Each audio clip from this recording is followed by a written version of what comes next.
नमस्कार दोस्तों। अमूमन क्राइम से संबंधित घटनाओं को लेकर मैं वीडियोस बनाता नहीं हूँ। और कोई घटना जब ऐसी हो जाती है जिसका किसी पॉलिटिकल एंगल से कोई ताल्लुक़ है या कोई पॉलिटिकल लीडर उस घटना से जुड़ा हुआ है, तो उस पर वीडियो तो एक बनाना बनता ही है। और जो घटना पश्चिम उत्तर प्रदेश के बागपत ज़िले में हुई है 11 अगस्त की सुबह ही सुबह, उसने कई सवाल खड़े कर दिए हैं। और ये सवाल ना सिर्फ राजनीति बल्कि उत्तर प्रदेश की कानून व्यवस्था से भी जुड़े हुए हैं। ये जो घटना हुई बागपत ज़िले में, पहले इसके बारे में आपको थोड़ा सा बताता हूँ वास्तव में घटना क्या हुई। फिर इसके बाद इस घटना की तह में जाने की कोशिश करेंगे कि पुलिस इसके बारे में क्या सोचती है और वहाँ के जो लोग हैं वो इसके बारे में क्या सोचते हैं और इस घटना के पीछे क्या संकेत नज़र आ रहे हैं। हुआ क्या, आपको बताऊं कि संजय खोकर बीजेपी के नेता हैं थे और आरएसएस से लंबे समय तक जुड़े रहे। राष्ट्रीय स्वयंसेवक संघ से 53 साल के थे और वो पेशे से शिक्षक थे। ककोर कला गांव है, वहाँ के जूनियर हाई स्कूल में वो टीचर थे। और तिलवाड़ा गांव पड़ता है, छपरोली थाना क्षेत्र जो है बागपत का, उसमें वहाँ के रहने वाले थे। और रोज़ाना सुबह के समय मॉर्निंग वॉक पर जाया करते थे अपनी आदत के अनुसार। और 11 अगस्त की सुबह भी निकले वो 5:30 6 बजे के आसपास। और कुछ देर बाद वो लगभग 1-1.5 किलोमीटर तक जाते थे। हिलवाड़ा गांव है नज़दीक का, उस गांव की सीमा तक जाते थे टहलने के लिए और फिर वापस लौट आते थे। और 11 अगस्त की सुबह उनको गोली मारकर वहाँ हत्या कर दी गई। गोलियों की आवाज़ लोगों ने, आसपास के लोगों ने सुनी, जो सुबह खेत पर काम करने के लिए आते हैं या किसान जो आसपास खेतों पर थे। लेकिन वो दौड़कर जब पहुँचे तो उस समय संजय खोकर वहाँ पर मृत पड़े हुए थे, खून में लथपथ थे। पुलिस बुलाई गई, पुलिस ने प्राइमरी इंक्वायरी की है। 3 गोली उनको मारी गई हैं, पीठ पर, कनपटी पर और सीने में। तमंचे की गोली से उनकी हत्या की गई और 315 का एक कारतूस वहाँ से पड़ा हुआ मिला है। तो उसी से पुलिस का अंदाज़ा है कि यहाँ तमंचे से उनकी हत्या की गई है। और लगभग घर से 1.5 किलोमीटर दूर उनकी ये हत्या हुई। और उनके बारे में बताऊं कि संजय खोकर 2014 से 2018 तक बागपत ज़िले के भाजपा जिलाध्यक्ष रहे। और 2017 के चुनाव में जब योगी आदित्यनाथ सीएम बने उत्तर प्रदेश के, उन चुनावों में बागपत के जिला अध्यक्ष संजय खोकर ही थे। और यहाँ बीजेपी ने बहुत अच्छी सफलता हासिल की। मृदुभाषी थे, बहुत लोकप्रिय थे और सभी उनको सम्मान देते थे। बड़ौत की छात्र राजनीति से जुड़े रहे। बड़ौत एक कस्बा है जहाँ पर अच्छे अच्छे कॉलेज हैं, पुराने समय से ही बागपत ज़िले का एक फेमस कस्बा है बड़ौत। वहाँ पर कई अच्छे कॉलेज हैं, वहाँ एजुकेशन इंस्टीट्यूशंस से वो जुड़े रहे और छात्र नेता से वो बीजेपी की सक्रिय पॉलिटिक्स में आए। और मुझे उनकी मौत के बारे में जो सुबह ही सुबह खबर मिली, वो केंद्रीय मंत्री हैं और मुजफ्फरनगर के सांसद संजीव बालियान, उनके एक ट्वीट और फेसबुक पोस्ट से मिली, जिसमें उन्होंने संजय खोकर के निधन पर श्रद्धांजलि उन्हें अर्पित की और उनकी इस मौत पर दुख जताया। संजीव बालियान बाद में वहाँ गए भी बागपत में, पुलिस अधिकारियों से भी मिले।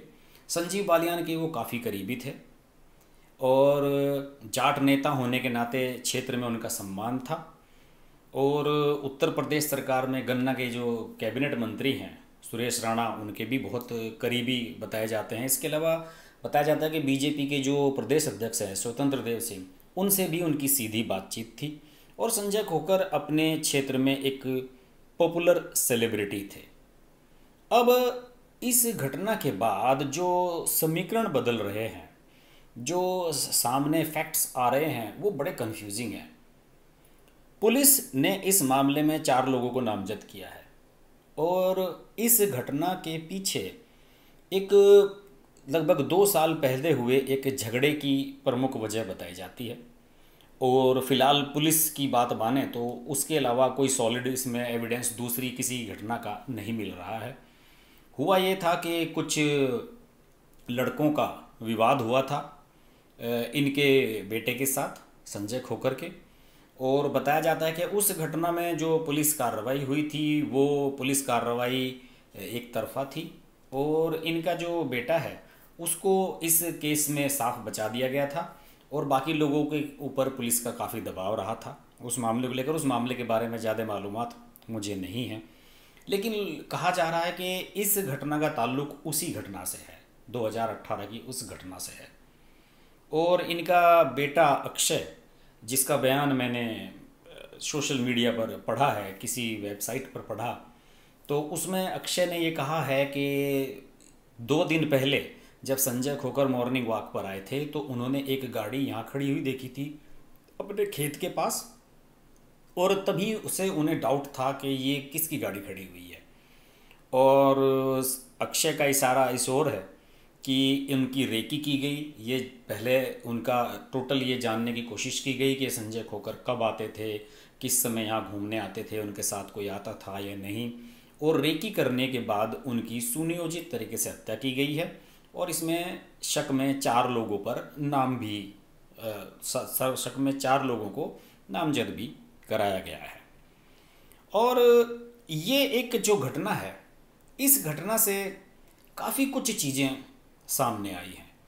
जब मैंने इसके बारे में और मालूमात करने की कोशिश की तो इसके बारे में ये भी पता लगा कि जो बागपत के सांसद हैं, भाजपा के सांसद सतपाल सिंह, मुंबई पुलिस के कमिश्नर भी रहे हैं, केंद्रीय मंत्री भी रहे हैं मोदी की पिछली सरकार में, उनसे इनकी नहीं बनती थी। और जब इस 2014 में सतपाल जीते थे यहाँ से, तो उसके बाद ये जिला अध्यक्ष थे, और जब दोबारा सतपाल को टिकट देने की बात चली 2018 में, 2019 के लोकसभा चुनाव से पहले, तो उस समय बताया जाता है कि संजय खोकर ने खुलकर सतपाल का विरोध किया था और कहा था कि नहीं, इन्हें टिकट नहीं मिलना चाहिए, ये ज़्यादा पॉपुलर व्यक्ति नहीं है और क्षेत्र में इनकी अच्छी पकड़ नहीं बन पा रही है। हालांकि सतपाल एक सज्जन व्यक्ति हैं और बहुत ही पढ़े लिखे हैं और आईपीएस अफसर रहे हैं, तो हो सकता है कि दोनों के बीच में संबंध ना रहे हों अच्छे। लेकिन उसके बाद संजय खोकर को जिला अध्यक्ष पद से हटा दिया गया था। इसके अलावा इस घटना पर रालोद के जो नेता हैं, बड़े नेता हैं जयंत चौधरी, उनका भी ट्वीट आया है। जहाँ आपको पता होगा कि वो बागपत से चुनाव लड़े थे 2019 में और सतपाल सिंह से हार गए थे 20-25 हज़ार वोट से। तो जयंत चौधरी ने प्रदेश की कानून व्यवस्था पर सवाल खड़े किए हैं। उन्होंने कहा है कि योगी सरकार में यहाँ गुंडा राज हो रहा है, खुलेआम हत्याएं की जा रही हैं। आपको मैं बता दूं कि बागपत जिले में पिछले 1-1.5 महीने में 3 बड़ी हत्याएं हो चुकी हैं। परमवीर तुगाना एक बड़ी शख्सियत थे, चर्चित व्यक्ति था, उसकी हत्या हुई। उसके बाद देशपाल बदरखा की हत्या हुई, और अब ये संजय खोकर तीसरी हत्या है। इनके पॉलिटिकल एंगल भी अलग अलग रहे हैं। परमवीर तुगाना और देशपाल बदरखा की जो हत्याएं हुई थी, उनका जिला पंचायत की राजनीति से सीधा सीधा कनेक्शन था, और ये माना जा रहा था कि जिला पंचायत अध्यक्ष का जो नेक्स्ट चुनाव होने जा रहा है यहाँ जल्द ही, उसको लेकर ये सब घटनाएं हुई थी। लेकिन मुझे नहीं लगता कि संजय खोकर का इससे कोई ताल्लुक है। फिलहाल जो पुरानी रंजिश जिन 4 युवकों को इसमें नामजद कराया गया है, उस घटना से ही इसका कनेक्शन प्रत्यक्ष रूप से नज़र आ रहा है। लेकिन यहाँ एक सवाल बहुत अहम ये है कि उत्तर प्रदेश की योगी सरकार पर सवाल तो खड़े हो रहे हैं। कानपुर में विकास दुबे ने जिस तरीके से पुलिस वालों को मारा था, और उसके बाद का पुलिस यहाँ की पकड़ने में विफल रही थी। विकास दुबे को उसने सरेंडर कर दिया था जाके मध्य प्रदेश में, और फिर जिस तरीके से उसे एक नाटकीय घटनाक्रम की तरह एनकाउंटर दिखाकर मार दिया गया, वो ये दिखाता है कि उत्तर प्रदेश की पुलिस अभी कन्फ्यूज़ है।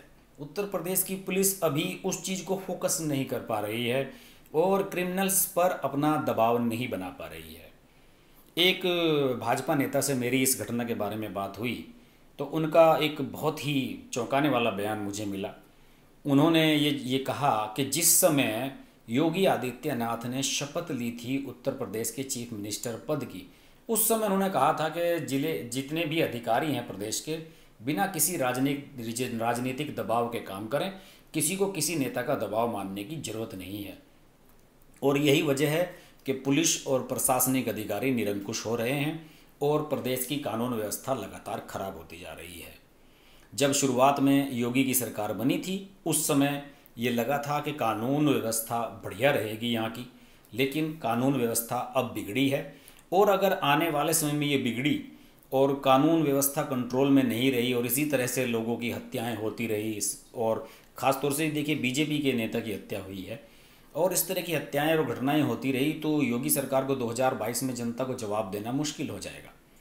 इसलिए इस मामले में तहकीकात, जल्द से जल्द अपराधियों को पकड़ा जाना तो ज़रूरी है ही, साथ ही साथ एक पूरी उत्तर प्रदेश की पुलिस का फेस लिफ्ट, एक जिसे कहते हैं कि चेहरा मोहरा बदलने की बहुत सख्त ज़रूरत है। और इसके लिए योगी सरकार को काबिल अधिकारियों को अच्छी जगह पोस्ट करना होगा और ये समझना होगा कि कैसे इनको अपने नियंत्रण में रखा जाए और अपराधियों को किस तरीके से खुलकर अपराध करने से रोका जाए। उत्तर प्रदेश की कानून व्यवस्था, योगी सरकार, इस पर हम बात करते रहेंगे। देखते रहिए हर्ष की बात लाइव। नमस्कार। नमस्कार दोस्तों, मैं हूँ रवीना टंडन और आप देख रहे हैं हर्ष की बात। हर्ष जी एक बहुत ही सीनियर और बहुत ही समझदार जर्नलिस्ट हैं एंड मेरे मित्र भी हैं। तो बहुत खुशी है मुझे आपको बताने के लिए कि उनका ये जो YouTube चैनल है बहुत ही कामयाब है और उसके लिए मैं उनको बहुत मुबारकबाद देना चाहती हूँ। एंड एक चीज़ ज़रूर कहूँगी उनके लिए कि वो बहुत एक अच्छे इंसान भी हैं। इंसान होना बहुत ज़रूरी है लाइफ में, क्योंकि वो अपने आप अपनी लिखावट में आ जाता है।